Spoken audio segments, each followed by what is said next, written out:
Before this video begins, I would just like to publicly state that this is for a general audience. This can be enjoyed by children and adults alike. Children under the age of 13 can enjoy this video for the Thomas & Friends brand itself. Teens and adults can also enjoy this video for its production value and nostalgia. Thank you, Mainland Studios. There's 2, there's 4, there's 6 and 8. Shunting, rolling stock, and hauling freight. Red, green, yellow, orange, purple, brown, blue. They're the really useful crew. That's who. All with different roles to play around Tidmouth sheds and far away. Down Gordon's Hill and around some bends, we got Thomas and his friends.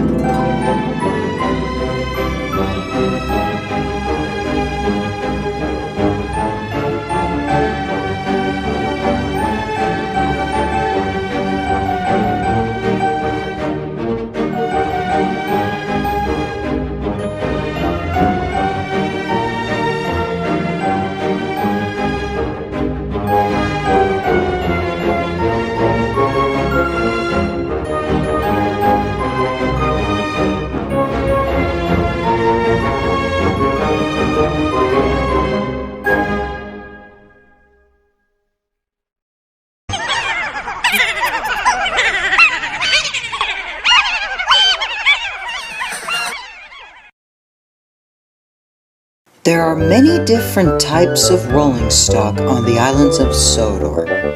We have box vans, tankers, hoppers, flatbeds, well wagons, salt wagons, plank wagons, and underused wagons. Though despite being different, they all have one thing in common.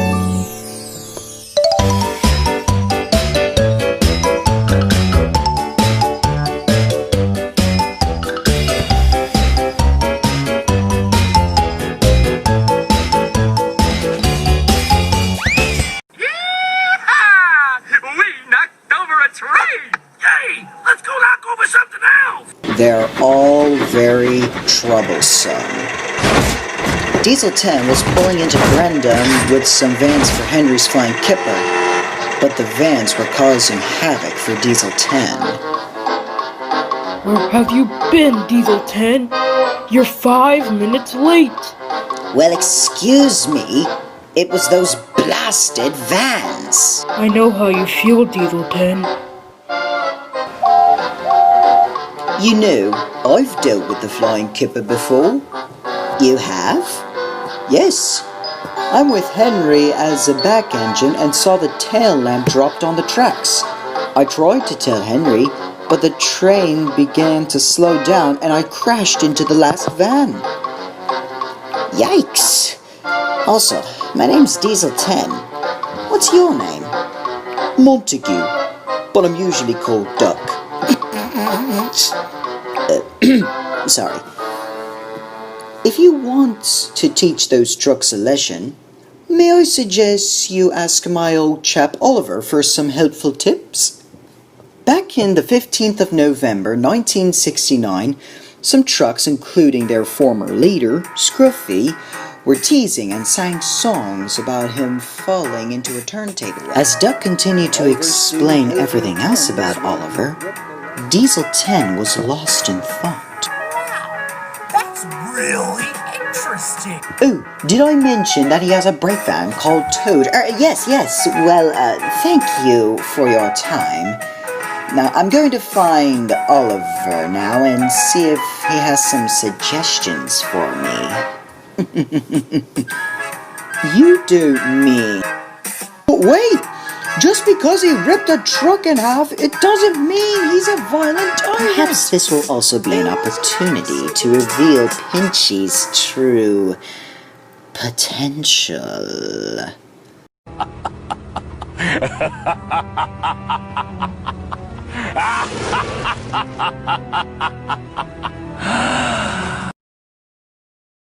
Gee, it sure is boring around here. So your escape along with Toad from the scrapyards by Douglas taking you? Yes. Wow, what an event. Well, it's nice to chat with you, but I'm off to Tidmouth now.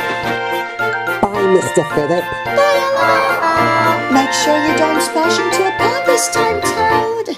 Oliver. Oliver. I would say that I act like one most of the time, due to my enthusiasm and cheering. And the suffering.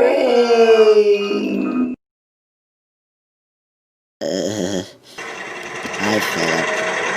Oh, hi, Archdiesel. Can I help you?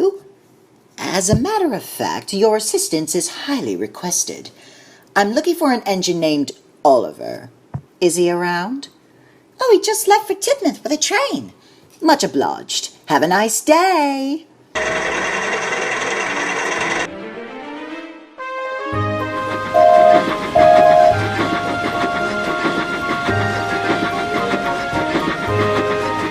As Oliver puffed through the countryside, he heard an unfamiliar horn. Do you hear something, Toad? No, sir. Is someone behind us? Oliver! Blinking Norma! What in God's castle is that? What is it? It's a diesel with some sort of weapon mounted on its roof. Hogwash, Toad. I don't believe there is such Hello there. Hey, kids! Let's get out of here! Wait, hold up! Leave us alone! Don't scrap us, please! Get over here! It's Godzilla! Oliver raced along the rails as fast as he could. Why are you running? Why are you running? This claw's a lot bigger than it appears. At last, the little Western was in view. Diesel 10 knew that engines like him couldn't go on branch lines. Oliver and Toad continued to run away from Diesel 10 until they arrived at their destination. You think we lost him? I think so, Mr. Oliver. Who did ye lose? We lost the diesel with a big claw. Yes, it was Dark Yellow too. Nonsense. You're just seeing things. It's true, Mr. Douglas. Why not check it out? Alright. You see, I told you, you're just seeing things. There's nobody there. No, Toad. Blast! You must have heard some sounds from ye whale friend at Bluff's Cove.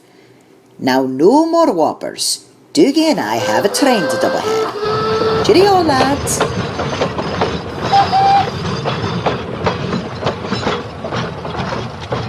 Well, Donald, you're ready to return and call the day.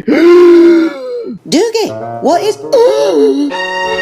I've been working on the railway all the livelong day. I don't believe it. It's true. It's the diesel with a claw.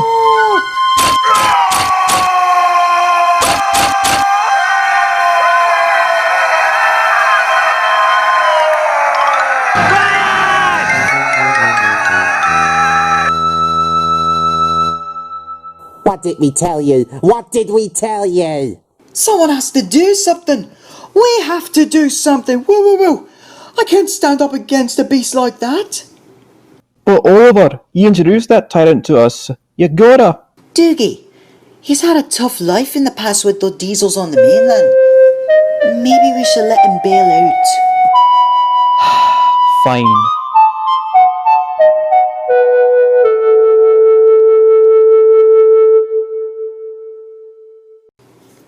So what's the plan? All we'll have to do is convince that brute to leave us alone. Who are you calling brute? So you're the one Oliver's been talking about. Well now, we're here to tell ye to sod off from us. If me brother can crush a break van, we can tell ye to not chase us around. Donald! Wait, you destroyed a break van? Really? This is just perfect. What do you mean? Oh, lads, you see, I just wanted to learn a few lessons from Oliver on how he set the trucks to rights. And the very moment I heard his history about when he ripped a truck in half at 69, I was hooked. With your strength and my claw, we shall outclass the troublesome trucks and will never be pushed around or be delayed once and for all. I will never join you. Huh? So, you heard of me, eh? Ah, Oliver. Yes, how are you? Hey, stay on topic here. I may have ripped Scruffy in half, but that was an accident. Douglas crushing a brake van, that was an accident too. Those rolling stock may have been rude and spiteful, but they did not deserve this. It's like what Wilbert Audrey said. They may be punished, but they don't get scrapped. What about the brake van? He was beyond repairs. But anyway, what Oliver's trying to say is, violence is not always the answer, and there's another way. Well, I guess you're right. But still, it was pretty cool how you showed those rolling crates who's boss. Oh, and Oliver, sorry about scaring you and Frog. You mean Toad? Yes, Toad. My mistake. Toad, Duck, Gator, Sheesh. What other engines have animal names? You know, this could be the start of a content hip.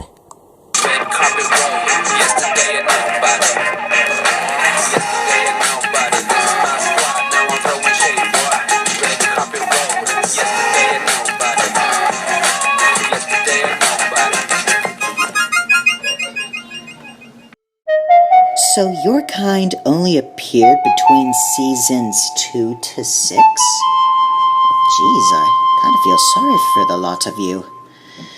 Well, looks like it's time for you lot to go.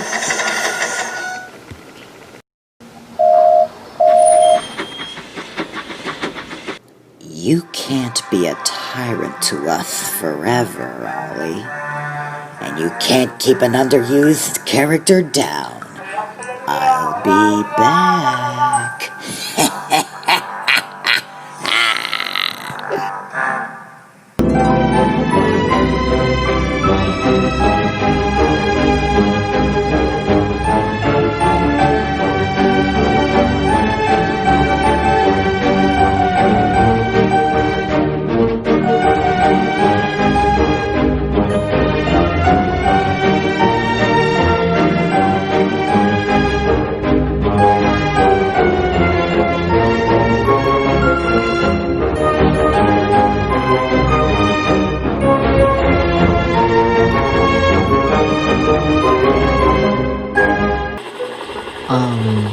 Okay, to be truthful, I didn't know how to properly start this episode, so I'm just gonna jump straight to the point. Donald was having a little conversation with some rolling stock at Knapford. So I have a question for you lads. Why do you cause trouble to us? Why does anyone do anything? Sheer absolute boredom. But you don't realize that your actions have consequences. What would it take for you to understand? You should be showing your strong, tough side, like me. Didius Diesel. I did that once with the brake van, but times have changed. Fine. Pick out what you pick. Just think about it. Those boys ain't right.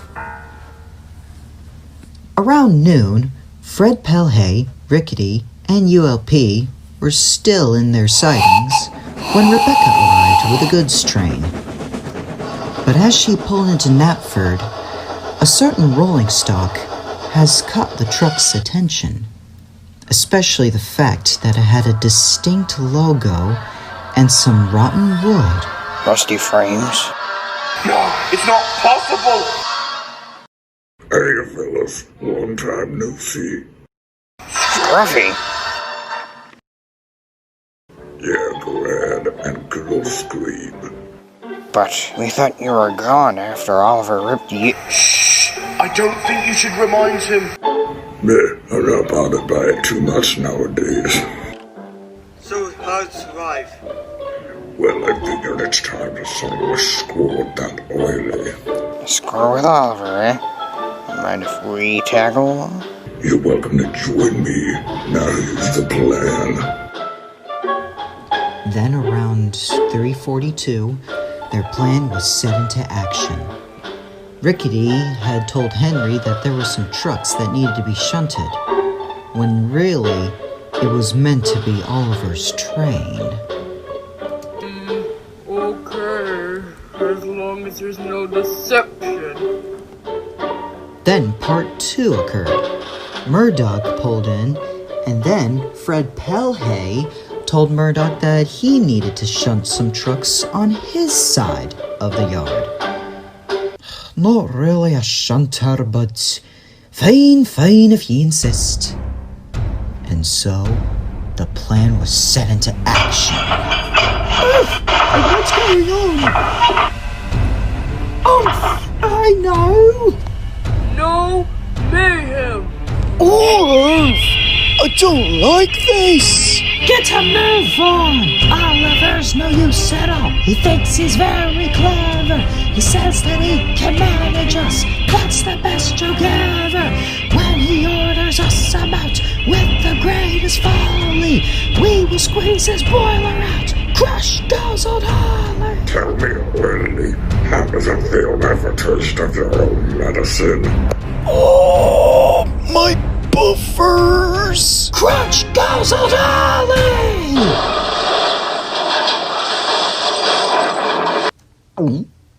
Oh, cripe. Poor Oliver felt really bad in the wreckage.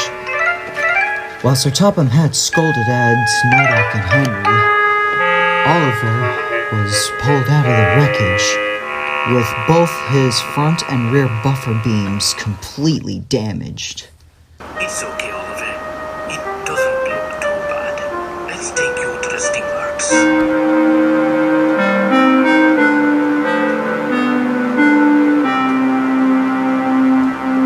Later that evening, the trucks were having a celebration. Well, with all out of the picture, what's next for you? I've got some overdue business with others. Wendy was just the tip of the iceberg. So, how was life really for the past 5 decades? Well, settle in, fellas. This is a long one. And so, Scruffy told them about his past life. It all started around the early 1970s, during the time after he got rebuilt at Callan Yard. The rest of the trucks were really surprised about hearing his stories. How does it feel being ripped in half? Now, Scruffy didn't really want to talk about it. Eventually, his story about being ripped in half has died down later in the 70s. But then, in the 80s, Scruffy's private owner has sadly passed away. But with him out of the picture, he was a free truck. He was no longer owned by Titmuth, so he was needed for a goods train. So he thought he could start a new life. But his worries were far from over. Oi, look at that! That's the truck that got ripped in half by Oliver!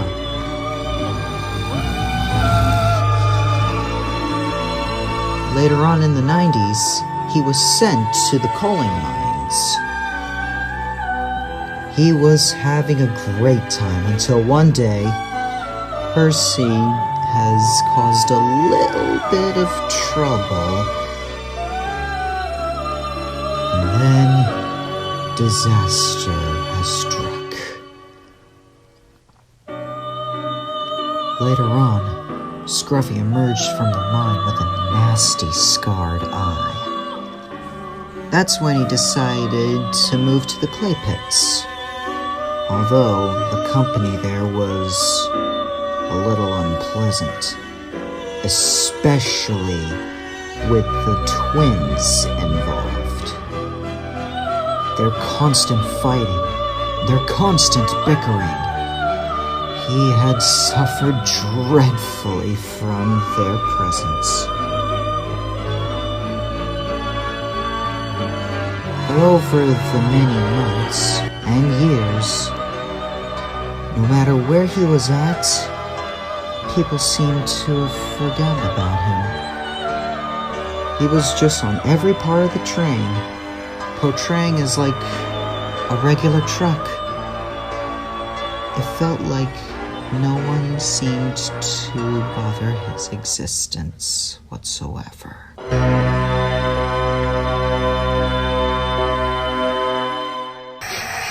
That's actually very upsetting. Oh, yes. But in time we came to realize that some folks deserve all they can, the rest of us get nothing but abandonment, taunted, criticized, hated. The loneliness kept me going for all these decades with my burning thirst for revenge, and together we will have an unbeatable chance.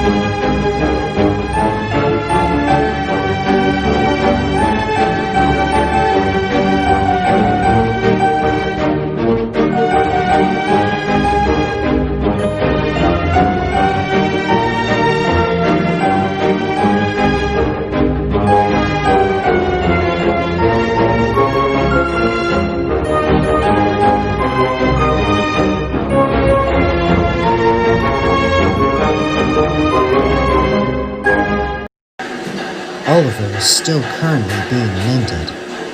You're going to need some more metal for your dented footplate.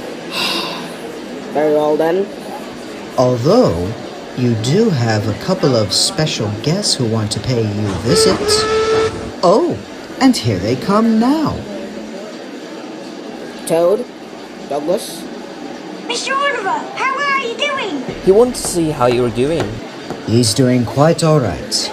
He just needs some new metal for his broken footplate.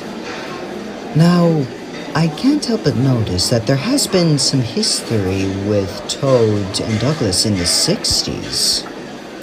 Would you care to tell me, please? Oh, now that's a good story. And so, Douglas told their story. It all dates back at late 1968, where Oliver was preserved from the Barrow and Furnace scrapyard, and Toad became Douglas's new brake van. Over the years, they've took a lot of trains together.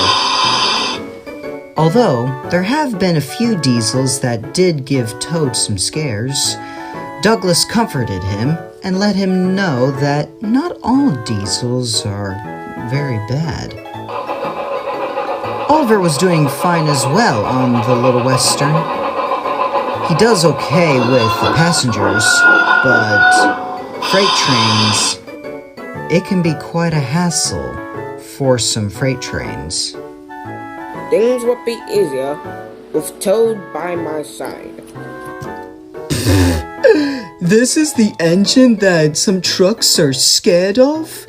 I don't know about you lads, but it sounds like poor Oliver has gone soft. Gone soft, you say? This could be an advantage. Decades rolled by, and everything was still natural. However, most of the time, Donald was starting to grow a little bit envious of Douglas constantly using Toad. So he came up with a little plan to make him share. The next day, he whistled and spoke. Not to interrupt your day, but You've had Toad for quite some time, and I was wondering, maybe I take him for once? Well, as long as you're cautious. Much obliged. And so, it was arranged. Now, Douglas will have to find another brake van. Donald arrived at Knapford and made his train transfer with Boko. There were some supplies needed to be taken to the newly Vickerstown Diesel Works. There, he met up with Duck, and the two chatted like old friends. You wouldn't believe who Oliver and I met. And rather a whole double-decker bus, he intended to steal our passengers. And his driver, Brandon, made a protest sign. Donald returned to Callum, where Douglas was waiting for him. Oh, Donald, so how was your day? Great. We should do this again more often. But secretly, Douglas didn't want to. I wouldn't be too sure. And he stormed away with his train and new brake van. Toad could tell by the tone of Douglas's voice that things were not going to go well. And indeed, they didn't. The next day, the twins had trains ready, but the only brake van that was available was Toad. Give it! No, you give it back. This is my brake van. My brake van. Let go! Make me. Stubborn cookie. The bickering and fighting went on and on until Toad finally snapped. That's enough. If you two can't cooperate, then I won't be your brake van. Douglas couldn't believe the tone of voice. Fine. So then he did the unthinkable. He took Toad to the Tidmouth Yards and he placed him there in a shed. You can sit here and rot like you did in Barrow and Furnace.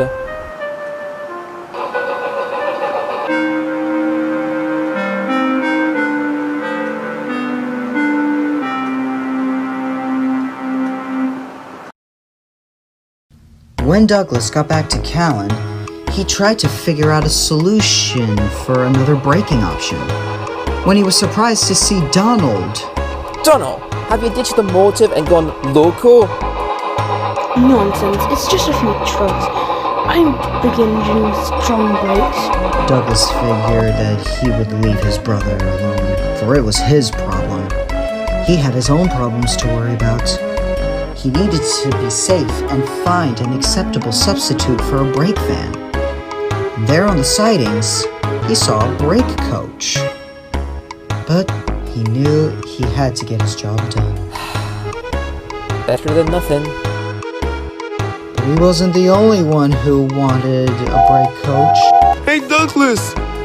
Where you going with my brake coach? Poor Douglas didn't hear him. As for Donald, things were not going great. I knew we should have waited for a brake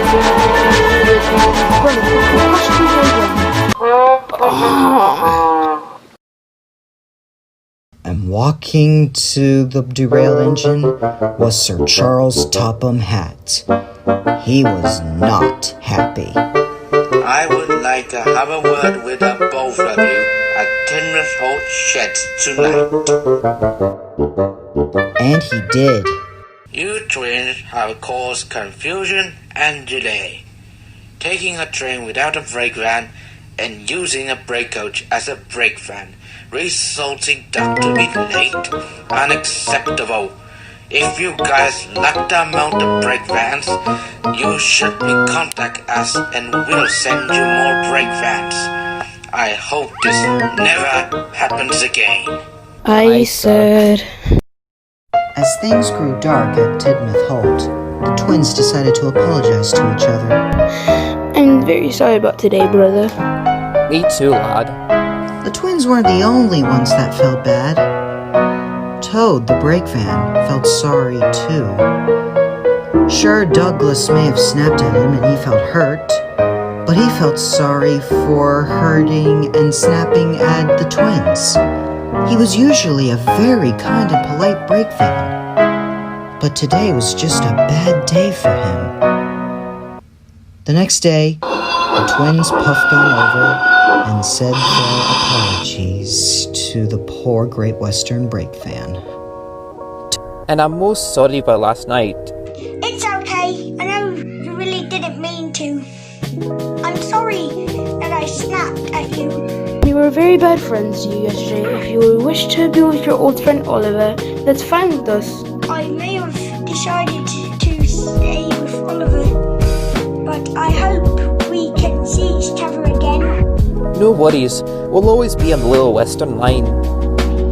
Toad was beaming with delight. That's the story. Toad has reunited with me. Once Great Western, always Great Western. And Toad couldn't agree more. Well, I must say, mi amigos, that was indeed a very good story. Well, I wish we could stay a little longer, but I got a train in 1 hour. Come along, Toad. Bye, Mr. Oliver. Get well soon. Bye, Toad. See you later, Snuggles.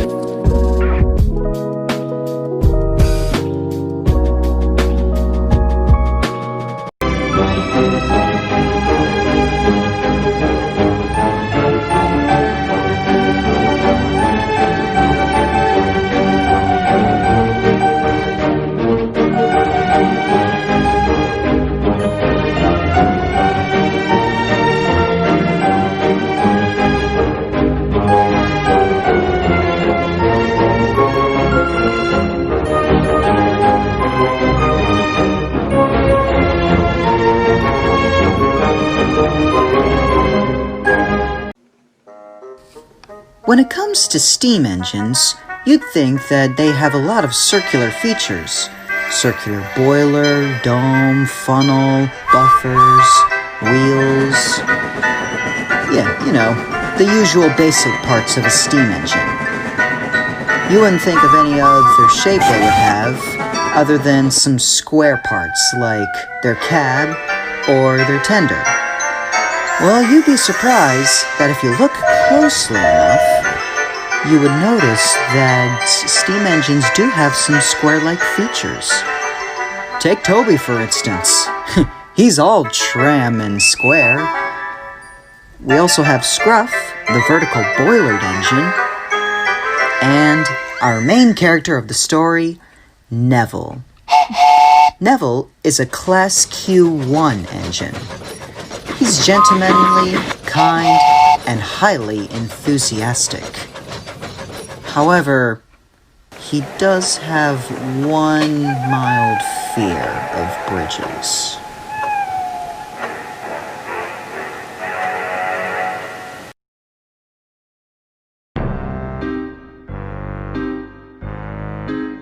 You're late! Sorry there, mate. There was a cow on the line. Right.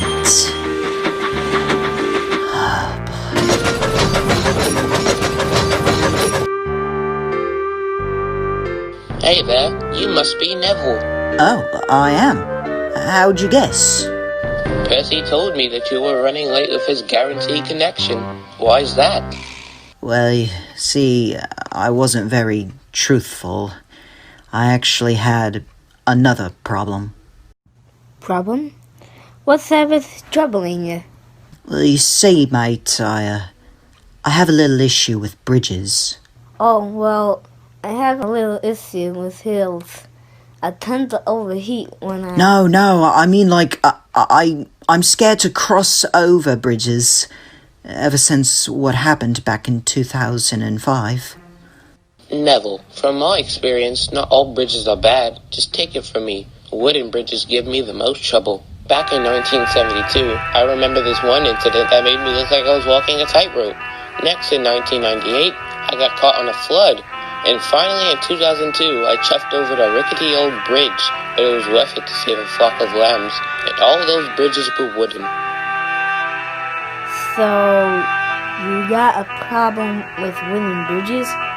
Kinda ironic since you're 69% made out of wood. Right, but I'm just saying, wooden bridges may be okay, but I trust other bridges with a lot of different materials, since they look a lot stronger and steadier than the ones I mainly cross on my line. Neville did feel a little better. Later on, he had to take a goods train to Croven's Gate. There were some fuel supplies, coal, sand for the sanders, and Rusty's fuel for the narrow-gauge engines. At first, he was making good time, but then he approached the Knapford Iron Bridge. Okay, I can do this. I can do this. But as he crossed over, he heard some mild creaking.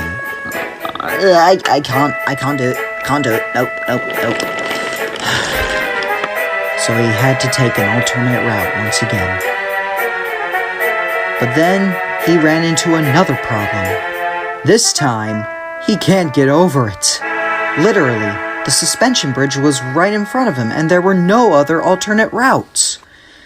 So the guard went away to call Sir Topham Hatt for him to fetch another engine.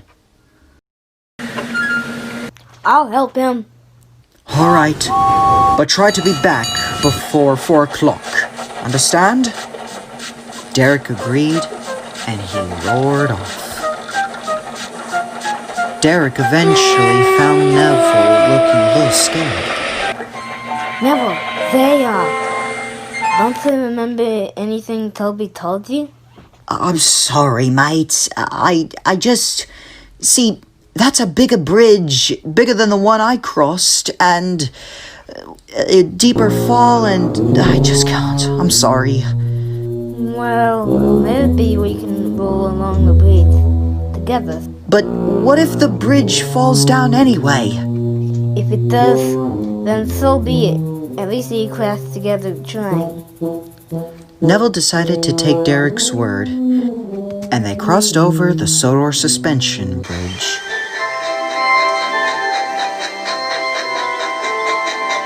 Along the way, Derek and Neville were having a little chat. Neville was comfortable with Derek talking to him. He wasn't paying too much attention about the bridges they crossed over. Neville even helped Derek out over Gordon's Hill. At last, just in time, Neville arrived at Croven's Gate. He dropped off the remaining rolling stock at the wharf and met up with Sir Topham Hatt back at Croven's Gate. He was having a honey bun from the refreshments coach. Oh, Neville!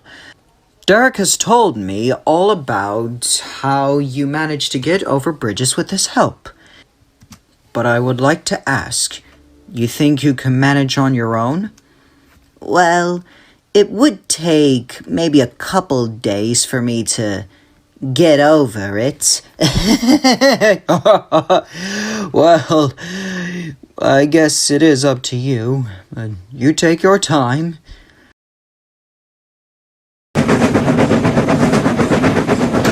Oh, say, what's that railway stuff wearing? Blimey! That's no railway stuff! That's the escapist Brandon Dickerson! He must have done something to Rebecca! Quickly! We have to make haste and chase after them!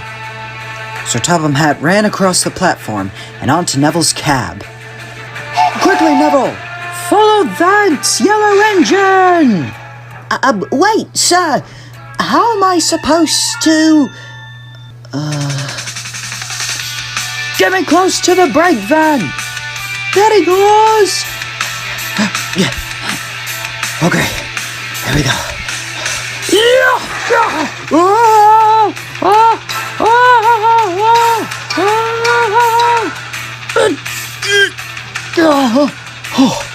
I'm getting too old for this. You there! In case the train goes too fast, keep braking! Neville tried to get close to Rebecca, but then he ran into a problem. Oh no! It was the Knapford Bridge again. How am I supposed to get over now without the assist? Neville! Huh? There, he saw Derek and Toby. You can do it. So with some puffed up courage, Neville slowly crept along the bridge. Don't stop. You're almost there.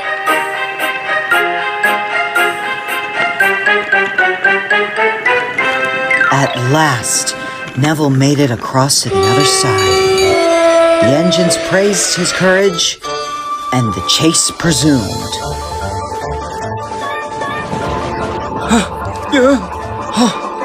Hold tight, Rebecca! I'm almost there! Almost there. You there, Dickerson! Ah, Topham! Surprised to see me. Dickerson, I don't know what you're up to, but I need you to stop this train now! Not until I derail this locomotive for request of children. Ow! Hey, I don't care! Get off this train! Ouch! Oh, so you want to play rough, huh? Okay. We're gonna play rough. Batter up, you 6-foot top-hatted penguin! Yeah!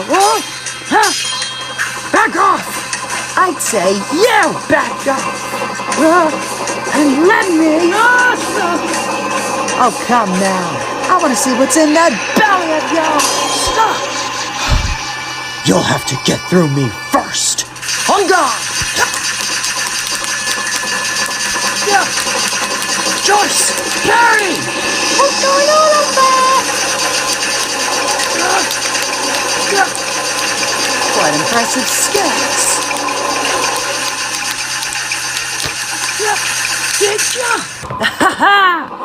It's over, Topham! I'm not going down without a final blow! I would. Is this some kind of a joke?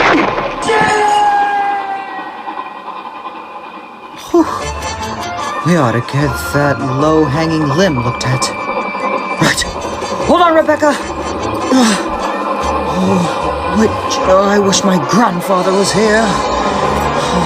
Oh, don't worry about me! Save yourself! Right.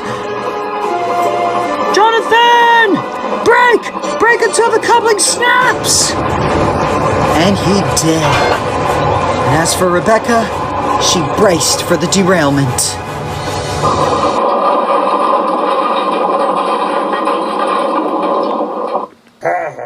This is probably our biggest engine yet to the rail. Yeah, I've seen bigger. But the front rolling stock closest to Rebecca were shaken and horrified. You horrid trucks! We were having fun with Rebecca! Wait, you're friends with this engine? Well, of course. She sings our songs. We were about to have some joy until you lot ruined it. Eventually, help had arrived to save Rebecca. Engines and success fans. Marvelous. All of our living the opposite of friendly. And I'm quite satisfied when I did with him last month.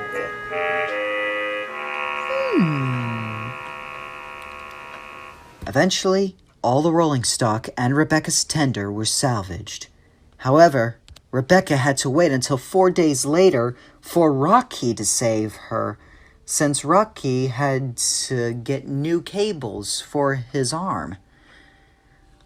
But as she was re-railed, something fluttered out of her cab. Sir Topham Hatt picked it up and noticed a paper that said, "Derail Rebecca. Make them rebuild her tender or body." What is it, sir? I've seen this type of raw attempt before. Dickerson surely wouldn't have done something like this. This could only be the request from one man I had an issue with a while back. He goes by the name of Joseph Franklin.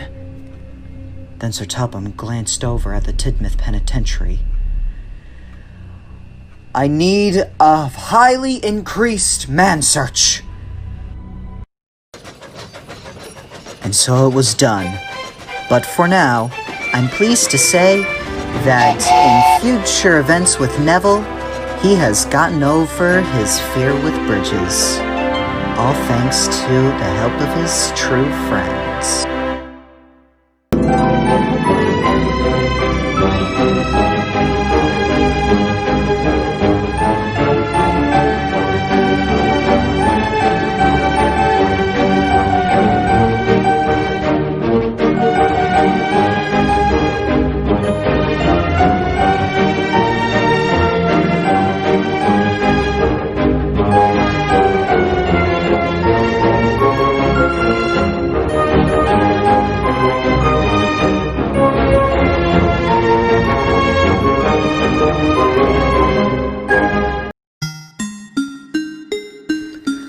The weather on the island of Sodor is becoming much more colder and frostier as well.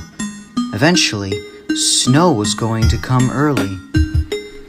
And every wise engine knows that you have to be very cautious in the snowy weathers. At Arlsberg Harbor, there was a train that was needed to be taken to Knapford. The rolling stock waited boredly until Ryan showed up. Alright, you lads, come on to Knapford.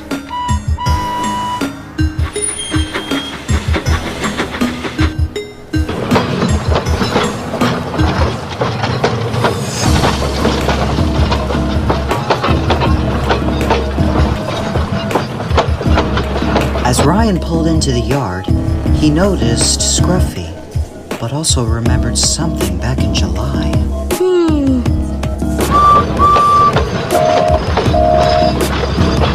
Oh wait, Oliver, I've been needing to tell you something. As Ryan left, the rolling stock started to chat with Scruffy like old friends. Say, Scruffy, weren't there more engines that grinded your gears back in the day? Well, there is another tank engine I have in mind. The green caterpillar. The who?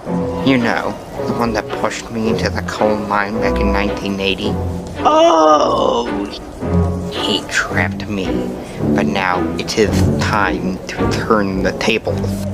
How exactly are we going to trap him? I got just the perfect way possible. Hugo pulled into the Knapford platform. He was to take carolers to Vickerstown. Hey there. Oh, good afternoon! Say, what you up to?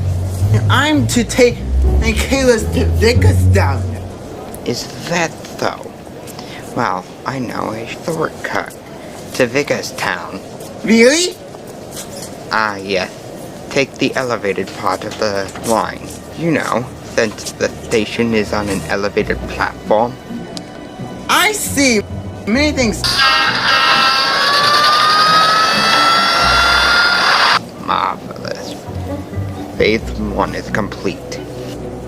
So with Phase 1 out of the way, now was the time for Phase 2. Godspeed, you magnificent leader! Good luck, lads. Let me know how it turns out. And with that, Percy made his way to the Sodor Search and Rescue Center. Murdoch was already there with a transfer train. With ULP and Rickety only filled with the supplies for the rescue center, only Scruffy became part of Murdoch's transfer train.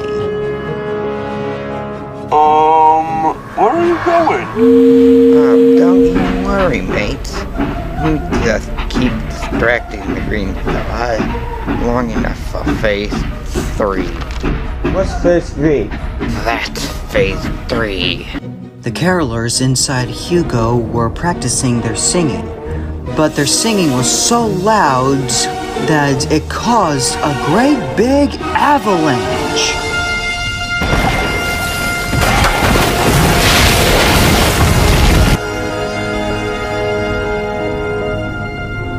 Snow roared down from both ends of the rescue center, trapping everyone in it. Hit for tap. Now enjoy your stay. What are we going to do? We can't find any help if we're trapped in the snow. Well, Belle, we're in luck. Not all of us are trapped. Harold, fly out here. See if you can find Emily. I'm on my way. So this was part of Scruffy's plan to leave us with the victim. Why? Why he would do this? I thought we were friends. Scruffy's plan? What do you mean? Feeling betrayed from their old leader, Rickety and ULP has decided to expose his deed. Meanwhile in Vickerstown, Hugo has dropped off the carolers. All right, lads. Stand by for eggnog. eggnog! Oh, yes, I'm thirsty. Hi, Hugo. Hello, Emily. What are you up to? Just dropping off some eggnog for the carolers. The two friends were having a conversation about how excited their winter holiday is when they heard a familiar propeller whirling noise. Harold, what's going on? It's the Sodor Search and Rescue Center. There was an avalanche, and the staff are trapped. I'm on the way. Without hesitation, Emily picked up her next train. I have to take parts to the Sentry anyway. Time for a rescue mission. I'm coming, guys. Rescue? Sounds adventurous. Wait for me. And that leads us to this point. So you're saying this avalanche was set up? Well, if anything, I think you guys did the right thing exposing his plan. Hey, I know that whistle. It's Emily! Trembling tracks! What a huge drift! What we do? You're the crew who could shovel through the snow, but that would take ages! Emily pondered, looked over at Hugo's propeller, and then an idea popped into her funnel. Your propeller can act like a rotary. And your end is sloped kinda like a snowplow. We could try. It just may look. After a little while, Hugo's propeller was now facing the snowdrift, and the action was ready to be pulled off. Ready, Hugo? Okay, here you go. And with the flick of the key, Hugo spun his propeller like crazy, plowing the snow away. Emily was surprised that her plan was actually working.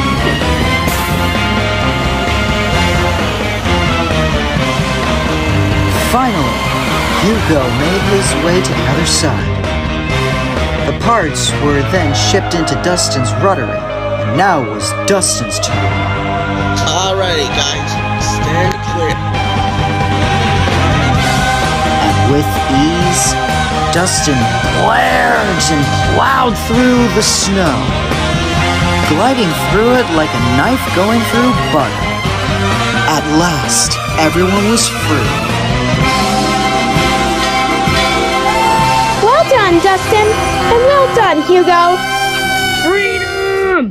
Bust my boiler! He did it!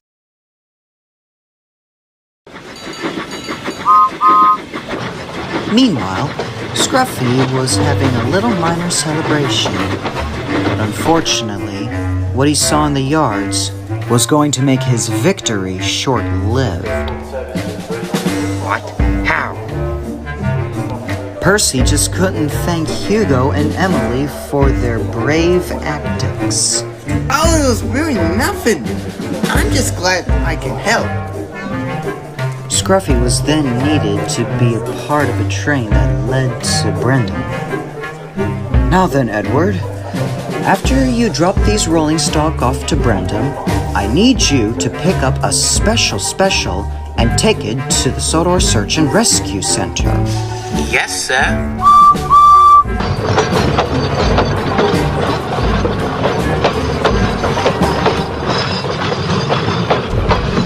Oh, hey, Scruffy. I heard you trapped Percy in an avalanche. How'd it go? Well, it lasts. At least it's a good story. With a sad ending. Hey! And just like they did at the Sodor Search and Rescue Center, Rickety and ULP explained the plans to the trucks, and they were horrified. I don't understand, Scruffy. We helped you deal with Oliver, but you left us with Percy. What? Have you no honor, no dignity? Action like this tires to told some tough name. Rex, is this what we want out of a leader? He had a plan to deal with a green caterpillar, but he just took revenge for himself and left his teammates behind. He's not worthy of a ringleader at all. I say we exile him from our group. Who's with me? My goodness, things are getting nasty back there. After Edward dropped off the rolling stock at Brendam Docks, he looked around for his special when he heard an unfamiliar voice. Hey there! Huh? Who said that? On your right. Edward glanced over, and his eyes were fixated on an unusual-looking rolling stock. Oh, hello there. Are you the special? It depends. I was told that an engine is supposed to send me to the search and rescue center. Well, I'm your engine to take you there. I'm Edward. The name's Patricia. I'm a wedge snowplow. Pleasure to meet you. The pleasure's all mine. I bet you're gonna love Sodor. Patricia had never felt more welcomed. But meanwhile for Scruffy... The trucks and I have decided your fate. Scruffy, you are hereby dethroned from your position as ringleader of the troublesome trucks. Enjoy your time being underused.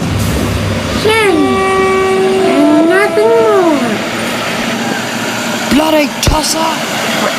What? No, this is a mutiny. Come on, maybe we can work something out. I don't know, me hearty. I guess you'll have to take it up with them. Who's them?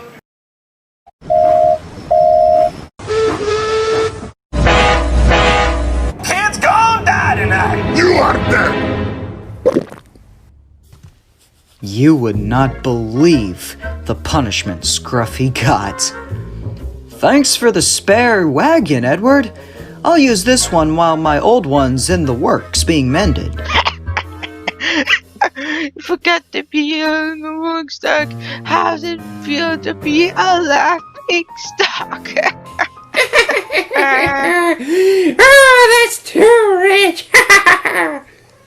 Well, guys, I think we've learned a very important lesson. Please don't do anything dumb that will result you losing friends.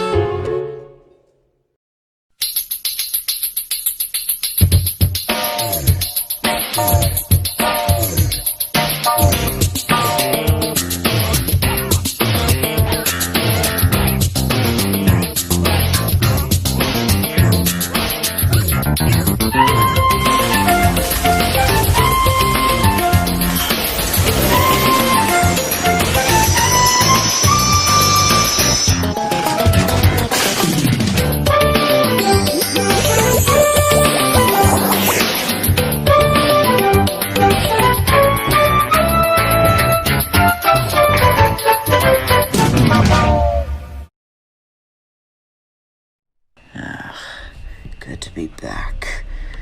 Need to update that. Now, about that one plan I had in mind while I was in prison. Hey, I got your tux ready for you, boys. There'll be no need for disguises, my dear sidekick. For nearly everyone in the UK already knows who we are. Ah, Dickerson. Good to see you're still alive. Barely. My shoulder blade has been fractured from your last request. Your next one better be good. Easy, Brandon, easy. Our next scheme will be simple, yet our biggest one yet. And if this one doesn't make Sir Topham Hatt change the ways of his railway, then I don't know what will. But as of now, I'm putting it on hold until next year, until the chaos dies down. Well, if you say so, Mr. Joseph Franklin. Hey, ex-nay on using me and Ian's real names. Just call us the Wreckers of Realism.